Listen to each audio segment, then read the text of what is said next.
UP में 2027 के विधानसभा चुनाव से पहले दलित राजनीति एक बार फिर केंद्र में आ गई है। बहुजन आंदोलन के बड़े नेता कांशीराम की जयंती को लेकर सियासी दलों के बीच अचानक वार पलटवार बढ़ गया है। दिलचस्प बात यहाँ ये है कि अलग अलग मंचों पर कार्यक्रम हो रहे हैं, लेकिन उन कार्यक्रम में लक्ष्य लगभग एक ही है, दलित, पिछड़े और अल्पसंख्यक वोट बैंक को अपने पक्ष में करना। ऐसे में एक बार फिर राहुल अखिलेश पर निगाहें हैं, क्योंकि इन दोनों नेताओं ने कांशीराम की जयंती को लेकर ऐसी खास तैयारी कर ली जिससे सियासी गलियारों में चर्चा का बाजार गर्म हो गया है। दरअसल इस बार कांशीराम की जयंती सिर्फ श्रद्धांजलि का कार्यक्रम नहीं रह गई है, बल्कि ये सियासी रणनीति का अहम हिस्सा बनती हुई नजर आ रही है।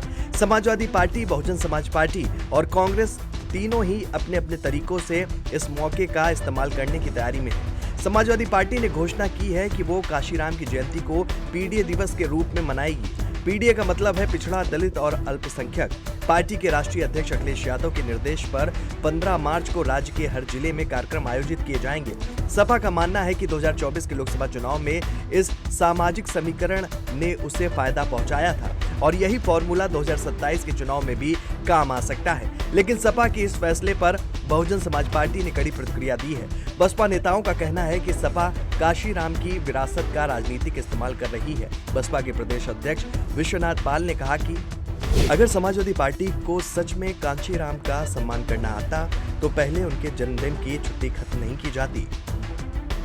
उनके मुताबिक अब सपा का ये कदम सिर्फ राजनीतिक नाटक है। इसी बीच कांग्रेस भी इस मुद्दे पर सक्रिय होती हुई नजर आ रही है। दावा किया जा रहा है कि लोकसभा में नेता प्रतिपक्ष राहुल गांधी कांशीराम से जुड़े एक कार्यक्रम में हिस्सा ले सकते हैं। कांग्रेस इस दिन को सामाजिक परिवर्तन दिवस के रूप में मनाने की तैयारी कर रही है। पार्टी नेताओं का यहां तक कहना है कि इस दौरान राहुल गांधी दलित स्कॉलर से बातचीत भी करेंगे।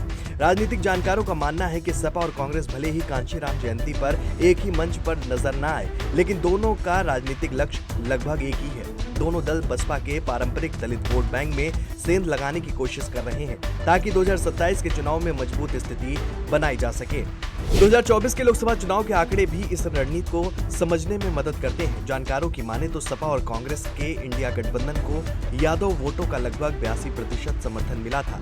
वहीं कुर्मी, कोयरी और अन्य पिछड़ी जातियों से करीब 34% वोट मिले। जाटो वोटों में गठबंधन को लगभग 25% समर्थन मिला, जबकि गैर जाटो दलितों के 56% वोट उनके साथ आए। दूसरी तरफ बहुजन समाज पार्टी को जाटो वोटों का सबसे ज्यादा करीब 44% समर्थन मिला था और यही वजह है कि बसपा अभी भी जाटव वोट बैंक में अपनी मजबूत पकड़ बनाए हुए है। हालांकि गैर जाटव दलितों और पिछड़े वर्गों में उसका आधार पहले की तुलना में कमजोर होता हुआ नजर आ रहा है।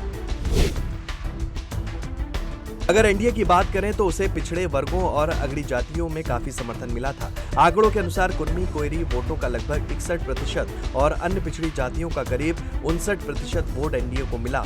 वहीं अगड़ी जातियों के करीब 89% मतदाताओं ने भी एनडीए का समर्थन किया था। इन आंकड़ों से साफ है कि यूपी की राजनीति में सामाजिक समीकरण अभी भी सबसे अहम भूमिका निभाते हैं और यही वजह है कि 2027 के चुनाव से पहले हर पार्टी अपने तरीके से जातीय और सामाजिक संतुलन बनाने की कोशिश में जुट गई है। कुल मिलाकर 2027 के विधानसभा चुनाव से पहले यूपी की राजनीति में दलित और पिछड़े वोट बैंक को लेकर मुकाबला तेज होता हुआ नजर आ रहा है। कांशीराम की जयंती के बहाने सपा, कांग्रेस और बसपा अपने अपने तरीके से सियासी जमीन मजबूत करने में जुटी है। अब देखना दिलचस्प होगा कि इन कोशिशों से किस दल को सबसे ज्यादा फायदा मिलता है और क्या 2024 के वोटिंग पैटर्न में 2027 तक कोई बड़ा बदलाव देखने को मिलेगा। ये बड़ा सवाल है।